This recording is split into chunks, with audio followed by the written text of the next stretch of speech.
Assalamualaikum warahmatullahi wabarakatuh. Berjumpa kembali dengan saya Rosid.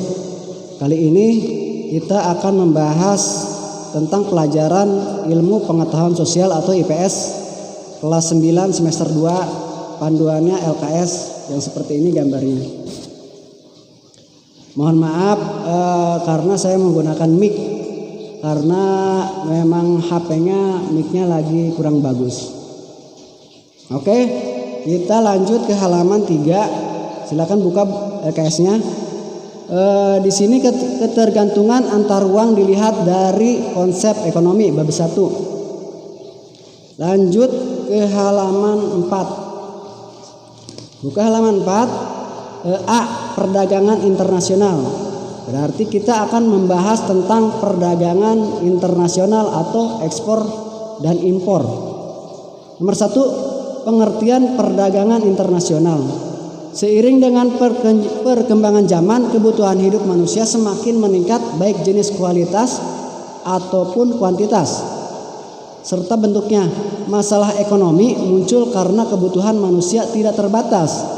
Sedangkan alat pemuas kebutuhan manusia yang berupa barang atau jasa sangat terbatas. Makanya terjadi di negara adanya ekspor dan impor untuk memenuhi kebutuhan rakyatnya. Untuk mengatasi masalah hidup itu berbagai usaha dilakukan manusia, di antaranya dengan memproduksi barang atau jasa untuk meningkatkan daya guna barang atau jasa tersebut. Selain itu, manusia satu dengan yang lainnya mengadakan hubungan memenuhi kebutuhan dan kepentingan masing-masing. Jadi di mana kita bila mana membutuhkan suatu kebutuhan, berarti kita harus menjalin adanya hubungan antar individu atau perorangan atau kelompok. Lanjut ke nomor 2. Faktor-faktor pendorong perdagangan internasional. Yang pertama, perbedaan sumber daya alam. Jadi setiap negara itu beda-beda sumber daya alamnya, tergantung dari lokasi atau iklim negara tersebut. Yang kedua, perbedaan faktor produksi, di mana suatu negara memproduksi tidak sama dengan negara kita. Misalkan negara kita dengan negara luar atau Eropa kadang tidak semua sama produksinya, pasti beda-beda. Yang ketiga, kemampuan negara memproduksi suatu barang. Tidak semua barang yang dibutuhkan oleh suatu negara maupun untuk diproduksi sendiri, itulah yang diperlukan untuk tukar menukar antar bangsa. Lanjut ke halaman 5, yaitu D. Adanya motif keuntungan dalam perdagangan. Biasanya dalam suatu perdagangan pasti memerlukan suatu keuntungan. Di situ terjadinya jual beli atau ekspor dan impor. Selanjutnya E. Adanya persaingan antar pengusaha dan antar bangsa. Biasanya mereka bersaing dalam suatu perdagangan. Yang F. Kondisi ekonomis yang berbeda, sehingga negara tersebut bermaksud mengimpor barang dari luar negeri karena biaya dianggap lebih murah. Yang nomor 3, manfaat perdagangan antar negara atau internasional. Secara garis besar, manfaat perdagangan internasional bagi suatu negara adalah sebagai berikut. 1 atau A, memperoleh keuntungan.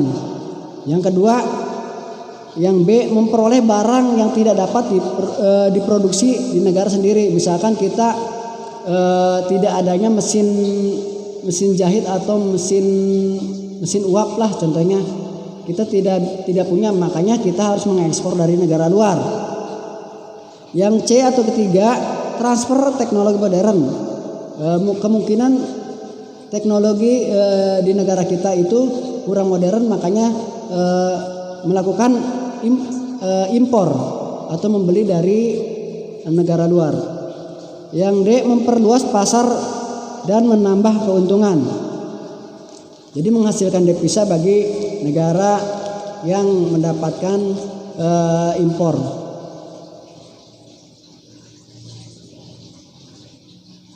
Ya, halaman 6, lanjut ke halaman 6 dibuka 4 hambatan perdagangan internasional.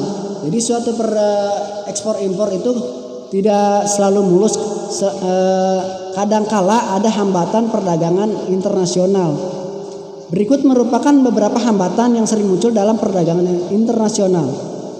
Itu hambatan-hambatannya: 1, adanya kebijakan impor dari suatu negara. Yang kedua, perbedaan mata uang antar negara. Jadi kadangkala perbedaan mata uang kita dengan negara luar itu berbeda. Di situ kadangkala ada hambatan. Makanya harus disesuaikan dulu tentang mata uangnya. Yang ketiga, pembayaran antar negara sulit dan resikonya besar. Biasanya negara pengekspor tidak mau menerima pembayaran dengan tunai, akan tetapi melalui clearing internasional atau telegraphic transfer atau menggunakan LC atau wesel. Yang D, kualitas sumber daya alam, kualitas sumber daya yang rendah. Halnya tertentu menjadi penghambat. Yang selanjutnya E, adanya organisasi ekonomi regional.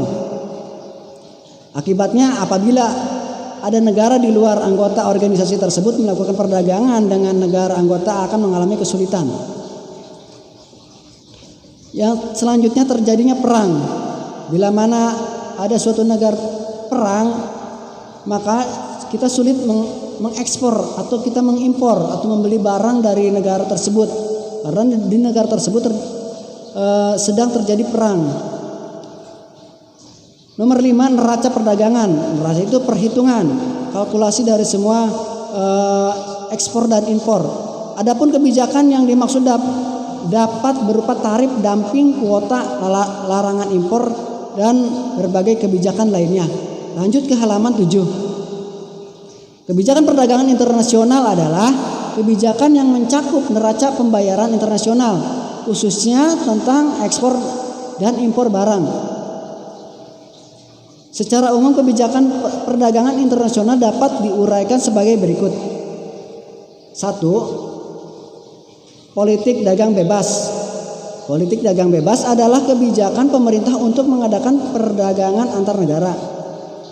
Yang B, politik proteksi. Bentuk-bentuk proteksi yang dapat dijalankan suatu negara sebagai berikut. 1. Larangan impor. Bila mana kita contohnya negara kita memproduksi sepatu merek A, di negara luar memproduksi sepatu merek A. Jadi itu kebijakannya tidak boleh mengimpor atau membeli dari luar. Itu akan mendapatkan proteksi. Terus tarif impor, bila mana tarif terlalu mahal, di situ akan terjadi proteksi. Terus kuota, barang yang berlebihan, terlalu banyak impor hingga overload terlalu banyak, itu bisa terjadi proteksi. Subsidi adalah kebijakan pemerintah dalam memberikan bantuan kepada produk dalam negeri. Itu juga terjadi akan mengakibatkan proteksi. Yang kelima, premi atau bantuan atau hadiah, memberikan premi kepada produsen yang mampu mencapai jumlah produksi tertentu dengan kualitas yang baik hingga memiliki daya saing. Yang C, politik autarki. Politik autarki adalah kebijakan perdagangan dengan tujuan untuk menghindarkan diri dari pengaruh-pengaruh negara lain, baik pengaruh politik, ekonomi maupun militer. Sehingga kebijakan ini bertentangan dengan prinsip perdagangan internasional yang menganjurkan adanya perdagangan bebas.